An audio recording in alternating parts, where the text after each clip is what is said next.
Welcome to Rewatch and Rank. On this channel, we rewatch older TV shows, provide a summary and opinion on the episode before ranking each episode against each other. And today's episode is Grey's Anatomy Season 3, Episode 1, Time Has Come Today. Episode in a nutshell is a brief reminder of what happened in the episode. So as always, we're going to start with our patients for the episode. So the first patient is an infant who is found in a trash can at a school, and he has a blood issue that they need the mother's DNA information to be able to operate on the baby. However, because it was found in a trash can, they don't know who the mother is. And according to the school's surveillance cameras, the last 4 girls who were in the bathroom before the baby was found are brought in, and basically they all deny that the baby is theirs. They all refuse to have pelvic exams done, which they have a right to do so. Ultimately, they end up being able to narrow it from 4 to 2 girls through blood tests, as the baby's blood type is O. And then when those final 2 are there, they're brought in to see the baby, and Addison basically says, "You're both at fault. One of you is the mother lying about being the mother who could save this baby. The other one is covering it up for the mother, and therefore are also responsible for killing this baby," and basically guilt trips them into eventually Shannon admitting that it is her baby, which allows them to save the baby, though it does ultimately mean that the mother, because she abandoned the baby in the trash, is likely going to juvie, and then the grandparents are so clueless they didn't even know their daughter was pregnant, so what kind of life is the child going to have? But Alex is the one who says he just needs to survive and he can get over his history. The second patient is a husband and wife come in after a car crash. They're both ill. The woman has an operation done, however, she ends up ultimately dying. The husband is quarantined because it is learned that it's not the flu that they are experiencing, but rather somehow came into contact with the plague and that they are infected with the plague. However, the woman, because of the injuries, does end up passing. However, her husband does manage to fight it off and ultimately make it through. George and Derek, because they had operated on the wife, also end up being quarantined in the locker room once they find out that it is the plague, so that they can make sure that they don't have it, and also that they won't be spreading it around in the event that they did have it. Now, most of the drama of the episode is the aftermath drama of the prom and Denny's passing. So Izzy spends the episode on the floor as each of the characters, George, Christina, and Meredith, take a turn laying on the floor and talking to her, trying to get her to get up, as she's still in the prom dress on the bathroom floor and hasn't moved since his death. And by the end of the episode, she does stand up, feeling finally ready. Then we, of course, have the Meredith, Derek, Addison, Finn square, where Addison finds Meredith's panties in Derek's things.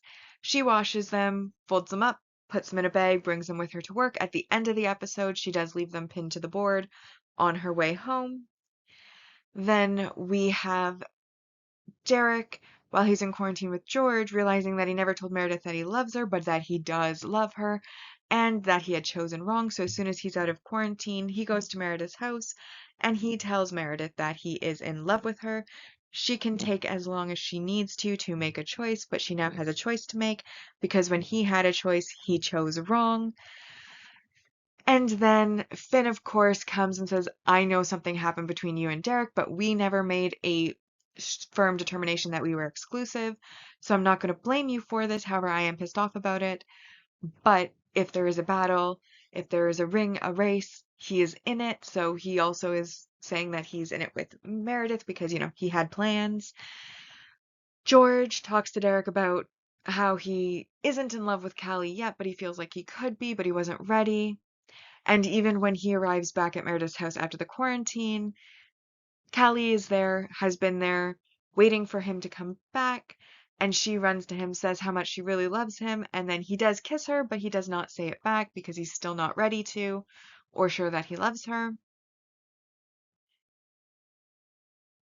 And then with Richard and Adele, Adele makes an appointment so that she can speak to Richard, and then Richard blows her off throughout the day, and she ultimately comes in and says that she scheduled time because she had something important to say, and that she has spent her entire life waiting for him, and she's done with that, and it's time for him to choose either the hospital or her, and asks him to retire.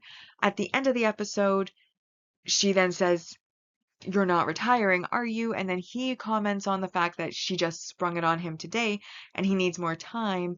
And then she tells him she doesn't have any more time to give before leaving the hospital. Um, and I think that that covers all of the drama in the aftermath of the episode. So now that we have been reminded about what happened in the episode, it's now time to rank the episode. And as always, we'll be ranking on our mostly objective ranking list, followed by the personal ranking list. Okay, so I did forget in the summary to note that there were also quite a few flashbacks in the episode, but as those are part of the mostly objective rank values, I'll just talk about them there. So first, we have 1 point each for our single episode supporting character introductions. And we have the four girls that potentially could have been the baby's mother, Shannon, Sarah, Lisa, and Karen. And then we have the woman who came in with the car accident's husband, Omar. The woman who came in with the car accident had no speaking lines. We basically saw the side of a bloody head, and that was it for the character. So while the character is named Giselle, I'm not counting it as points because I can't even consider it a supporting character, more like a prop, because of the fact that we only saw the side of a bloody head and then learned she died off screen after the operation. So that's why she's not getting a point. But Omar and Giselle could be considered a package deal as they are husband and wife. Anyways, that brings us to 5 points to start with. Then we have our supporting relationship development worth 2 points, and that's Finn saying that he's in the race for Meredith, that even if she did do something with Derek at the party, they never said they were exclusive, and he still wants to be with her. He still wants to make his plans come to fruition. So that is worth 2 points. Then we have 4 points for world building, and this is the flashbacks that I was talking about.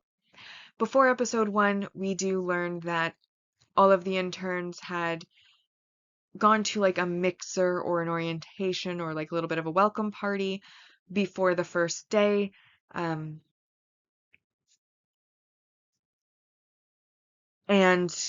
we get a little bit of a flashback to that. We get flashback to George interacting with Meredith and her kind of ignoring him. We get flashbacks to Christina fangirling over Burke, of Alex and Izzy talking at the party, of Alex and George talking at the party. We also get a flashback to Meredith's childhood where she saw Richard leaving her mother and then, of course, noticing Richard at the party and thinking that he looks familiar. And then we also get worth 4 points for our main relationship development, a flashback to Derek and Meredith's first meeting at the bar, and also that Derek says, "I love you" to Meredith, and confirms that he chose wrong when he had a choice to make between her and Addison. He chose wrong. But that brings us to the end of our positive points with 15 points total. However, there were quite a few negatives in this episode. So starting off, obviously it is the most obvious negative messaging or behavior. A baby was thrown into the trash. That is not something anyone should ever do, especially since Addison does point out that there were safe haven laws, so the baby could have been taken to a fire station or a hospital and left without it being a crime. there was no obligation for the child to raise a child themselves. There were paths that could have been taken that were legal, and instead they threw a baby in a trash can. So I don't think anyone could argue that that's not negative messaging or behavior, so minus 2 points. We then have our supporting relationship regression or breakup. And this is the fact that Addison finds the panties, so she knows Derek was unfaithful. She flashbacks to the night that Derek left their marriage and that ultimate breakup back in the past. And then she also, before leaving for the night at the very end of the episode, posts the panties on a bulletin board under a sign that says lost and found. And then we also have the failed emotional impact of Giselle's death. Now, with the mostly objective rank values, the mostly is there to indicate that while emotion is left out of the, not emotion, but like my preferences are left out, bias and judgment can still apply. And I've said this before in other episodes and series that we've done on this channel that I am the type of person that I need to have some kind of connection to someone to be able to care about the fact that they have passed on when it comes to fictional characters. And so the fact that with Giselle, all we got was basically a side of her head that was injured and then her dying off screen meant that I had no connection to this character whatsoever. So when her death is reported by Bailey to Omar, who is in quarantine, he has an epic freak out. Miranda has an epic yelling of, I'm on your side. I grieve with you. I am going to help you through this door. You know, like it's a very dramatic scene of his grief and her trying to comfort him. And I do think it was well acted.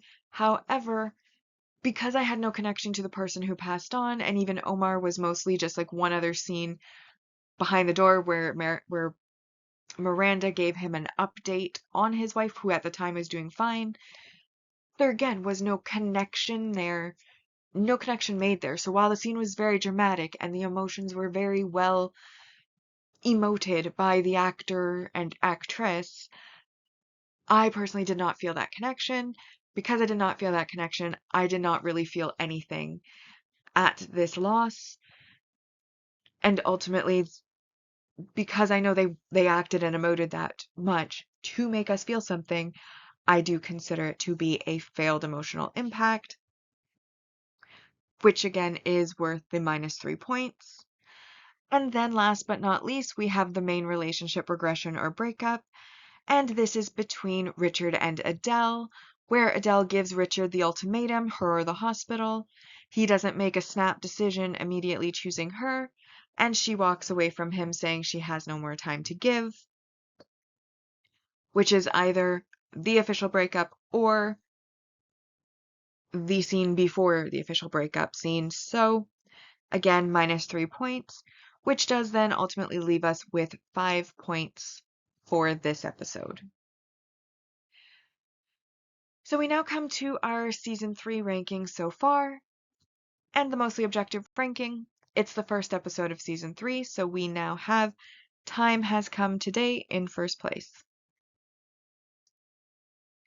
Now, on my personal ranking, I did enjoy parts of the episode. I think that the baby story with the 4 girls coming in, that is a very memorable episode. In past rewatches, it is one of the scenes that I like, one of the circumstances or patients that I do tend to remember and recall. So I did think that that was pretty strong. I have a big negative impression of infidelity. However, in a drama, that's pretty much guaranteed. And I do think for what it is being handled pretty competently so far in the story. Like Finn's aware of the infidelity, but is willing to forgive because they haven't had the exclusive conversation and wants to still be in the race. Derek finally has acknowledged to himself that he loves Meredith and tells her so, also entering into a race to be with her. She's kind of having to deal with now having a choice to make between Finn and Derek, who are both good options. And then Addison, unfortunately, has been full circled. She cheated on Derek. He left her. Now Derek has cheated on her. Does she leave him? Well, I don't know that it matters because he's already told Meredith that he's in love with her and that it's her choice to make, meaning that he probably will be leaving Addison. So that relationship's pretty much done. But for now, he hasn't left her yet. It is unfaithfulness, and so automatically negative. But at least everyone in the situation is kind of aware of what the situation is, and it's not truly behind anybody's back at this particular moment. I still feel bad for Callie at this point because, I mean, she loves George of all people, and George doesn't even love her. And it's George, who isn't really a likable character to begin with. At least I don't like George, so I do feel a bit of pity for her. And then Izzy, she just basically lays on the floor all episode as people come in to talk to her to try to get her to not be on the floor grieving. But that being said, like, everyone grieves in different ways and for different lengths of time, so it is her prerogative to grieve how she wants. And at least they only spent one episode on it, and by the end of the episode, she does stand up, and Meredith helps her to get out of the dress, presumably so that she can get cleaned up in the future, like between episodes. And then the quarantine was basically a quarantine. George and Derek, of all people, were trapped together in the locker room, and they talked about Meredith and Callie. And then Omar, of course, got the news of his wife while he was quarantined, and Bailey was outside the door trying to comfort him, and that was supposed to be an emotionally wrought scene, but again, I did not feel like my emotions were wrenched at all. So, all of these things together, I found it a little bit boring as compared to other episodes, but there were memorable moments in the episode. There are situations I don't approve of, but I do acknowledge that they are handled somewhat well.